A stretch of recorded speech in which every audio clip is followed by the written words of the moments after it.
All right, hey guys, so let's get into the news, right? Because the news is really important. So this article was from the Washington Post, and this article was written in 2015.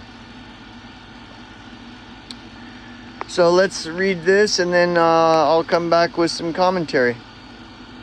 Martin Luther King's prophetic call for economic justice is the title of the article. This country has socialism for the rich, rugged individualism for the poor, which basically means communism. So, anyways. The Reverend Martin Luther King Jr.'s economic message was fiery and radical. To our society's great shame, it has also proved timeless. As we celebrate King's great achievement and sacrifice, it is wrong to round off the sharp edges of his legacy. He saw inequality as a fundamental and tragic flaw in this society, and he made clear in the weeks leading up to his assassination that economic issues were becoming the central focus of his advocacy. Nearly 5 decades later, King's words on the subject still ring true.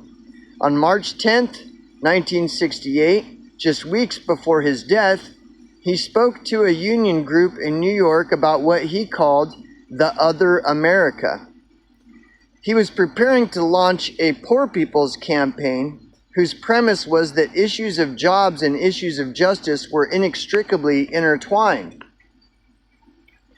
One America is flowing with the milk of prosperity and the honey of equality, King said.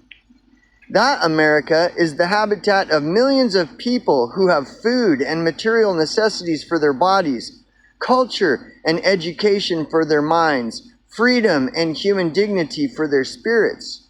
But as we assemble here tonight, I'm sure that each of us is painfully aware of the fact that there is another America, and that other America has a daily ugliness about it that transforms the buoyancy of hope into the fatigue of despair. Those who lived in the other America, King said, were plagued by inadequate, substandard, and often dilapidated housing conditions, by substandard, inferior, qualityless schools, by having to choose between unemployment and low-wage jobs that didn't even pay enough to put food on the table. The problem was structural, King said.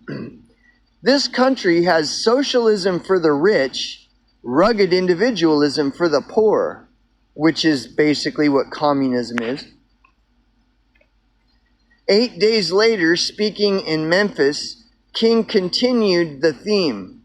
Quote, "Do you know that most of the poor people in our country are working every day?" He asked striking sanitation workers. Quote, "And they are making wages so low that they cannot begin to function in the mainstream of the economic life of our nation. These are facts which must be seen. And it is criminal to have people working on a full-time basis and a full-time job getting part-time income." King explained the shift in his focus. Quote, "Now our struggle is for genuine equality, which means economic equality. For we know that it isn't enough to integrate lunch counters. What does it profit a man to be able to eat at an integrated lunch counter if he doesn't earn enough money to buy a hamburger and a cup of coffee?" End quote.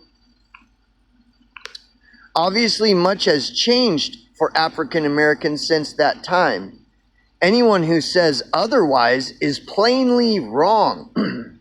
There is no longer any question of who gets served at lunch counters.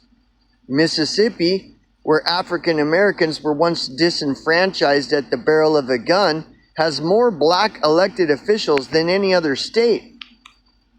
An African American family lives in the White House. But what King saw in 1968, and what we all should recognize today, is that it is useless to try to address race without also taking on the larger issue of inequality.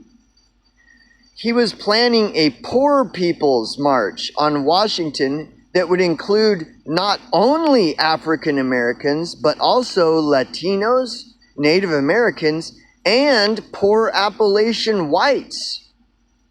He envisioned a rainbow of the dispossessed, assembled to demand not just an end to discrimination, but a change in the way the economy doles out its spoils. King did not live to lead that demonstration, which ended up becoming the Resurrection City tent encampment on the mall. Protesters never won passage of the economic Bill of Rights they had sought. Today, our society is much more affluent overall and much more unequal. Since King's death, the share of total U.S. income earned by the top 1% has more than doubled. Studies indicate there is less economic mobility in the United States than in most other developed countries. The American dream is in danger of becoming a distant memory. This column is not about policy prescriptions or partisan politics. King was a prophet.